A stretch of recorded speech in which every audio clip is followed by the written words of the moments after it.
Bien-aimé, bonjour ou bonsoir, en fonction de l'heure à laquelle vous regardez la vidéo. Je voudrais lire avec vous un chapitre de la Bible qui se situe dans le livre des Actes des Apôtres, au chapitre 16. Donc, je lis pour la gloire de Dieu. Actes des Apôtres, chapitre 16. Je pense que nous allons lire tout le chapitre. Amen. Je lis pour la gloire de Dieu. Il gagna, il gagna ensuite Derbe, puis Lystre. Il y avait là un disciple nommé Timothée, donc là il s'agit de Paul, l'apôtre Paul. Il y avait là un disciple nommé Timothée, fils d'une juive devenue croyante, mais d'un père grec.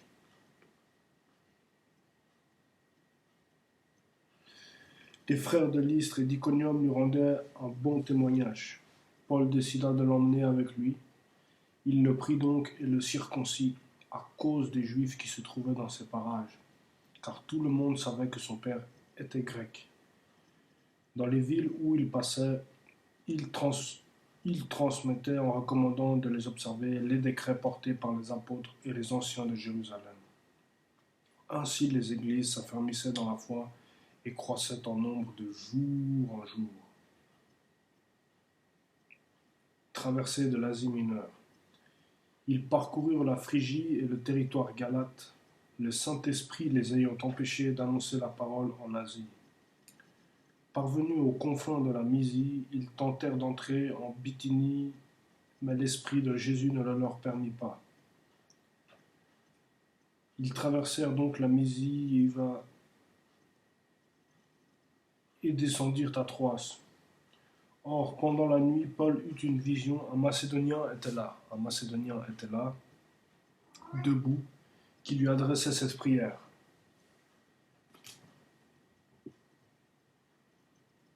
Ecco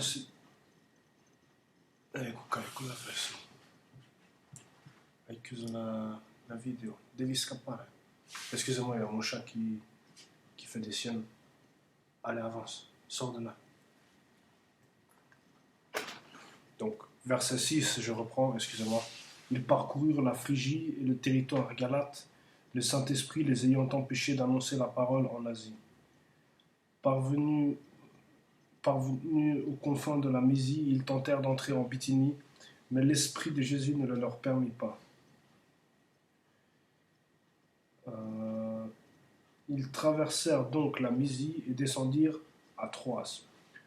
Or, pendant la nuit, Paul eut une vision. Un Macédonien était là, debout, qui lui adressait cette prière. Passe en Macédoine, viens à notre secours. Aussitôt après cette vision, nous cherchâmes à partir pour la Macédoine, persuadés que Dieu nous appelait à y porter la bonne nouvelle. L'arrivée à Philippe, embarqués à Troas, nous cinglâmes droit sur Samothrace et le lendemain sur Néapolis, d'où nous gagnâmes Philippe, cité de premier rang de ce district de Macédoine et colonie. Nous passâmes quelques jours dans cette ville, puis le jour du sabbat, nous nous rendîmes en dehors de la porte sur le bord de la rivière où l'on avait l'habitude de faire la prière. Nous étant assis, nous adressâmes la parole aux femmes qui s'étaient réunies. L'une d'elles, nommée Lydie, nous écoutait. C'était une négociante en pourpre de la ville de Thyatire. Elle adorait Dieu. Le Seigneur lui ouvrit le cœur de sorte qu'elle s'attacha aux paroles de Paul. Après avoir été baptisée ainsi que les siens, elle nous fit cette prière. Si vous me tenez pour une fidèle du Seigneur, venez demeurer dans ma maison. Et elle nous y contraignit. Emprisonnement de Paul et de Silas. Un jour que nous nous rendions à la prière, nous rencontrâmes une servante qui avait un esprit divinateur.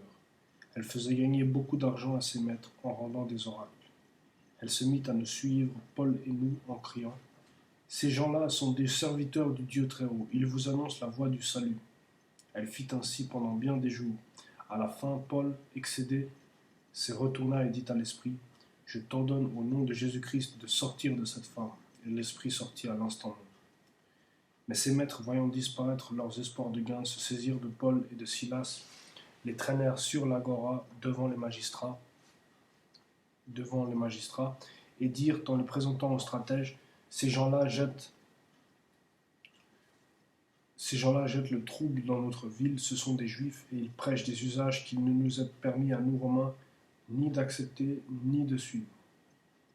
La foule s'ameutta contre eux, et les stratèges, après avoir fait arracher leurs vêtements, ordonnèrent de les battre de verges. Quand ils les eurent bien roués de coups, ils les jetèrent en prison en recommandant au geôlier de les garder avec soin. Ayant reçu pareille consigne, celui-ci les jeta dans le cachot intérieur et leur fixa les pieds dans des sceptres. Délivrance merveilleuse des missionnaires. Vers minuit, Paul et Silas, en prière, chantaient les louanges de Dieu. Les prisonniers les écoutaient. Tout à coup, il se produit un si violent tremblement de terre que les fondements de la prison en furent ébranlés. À l'instant, toutes les portes s'ouvrirent et les liens de tous les prisonniers se détachèrent. Tiré de son sommeil et voyant ouvertes les portes de la prison, le geôlier sortit son glaive. Il allait se tuer à l'idée que les prisonniers s'étaient évadés.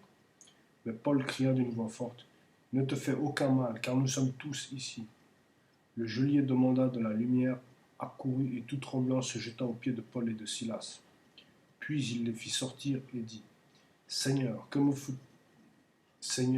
faut-il faire pour être sauvé ?» Ils répondirent, « Crois au Seigneur Jésus et tu seras sauvé, toi et les tiens. » Et ils lui annoncèrent la parole du Seigneur, ainsi qu'à tous ceux qui étaient dans sa maison. Le geôlier les prit avec lui à l'heure même, en pleine nuit, lava leurs plaies, et sur le champ reçut le baptême, lui et tous les siens. Il les fit alors monter dans sa maison, dressa la table, et il se réjouit avec tous les siens d'avoir cru en Dieu. Lorsqu'il fit jour, les stratèges envoyèrent les licteurs dire au geôlier, « Relâche ces gens-là. » Celui-ci rapporta ces paroles à Paul, « Les stratèges ont envoyé dire de vous relâcher. Sortez donc et allez-vous-en. » Mais Paul dit aux licteurs, « Ils nous ont fait battre en public et sans jugement. Nous, des citoyens romains, et ils nous ont jetés en prison. Et maintenant, c'est à la dérobée qu'il nous faut sortir. Eh bien non, qu'ils viennent eux-mêmes nous libérer. » Les licteurs rapportèrent ces paroles aux stratèges. Effrayés et apprenant qu'ils étaient citoyens romains, ceux-ci vinrent les presser de quitter la ville. Au sortir de la prison, Paul et Silas se rendirent chez Lydie, revirent les frères et les exhortèrent, puis ils partirent. Amen. Donc voilà, c'était Actes chapitre 16. J'espère que vous avez bien suivi, bien entendu. Excusez-moi, je lève pas beaucoup la tête, je suis plongé dans la lecture. C'est pas par manque de respect.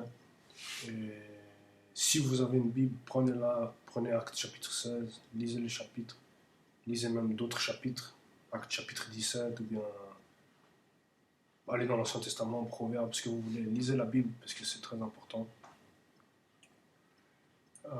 Que Dieu me donne un cœur pur pour vraiment faire sa volonté, à vous aussi, que Dieu nous donne un cœur pur et qu'il nous conduise par son Saint-Esprit. Au nom de Jésus, à la prochaine, ciao.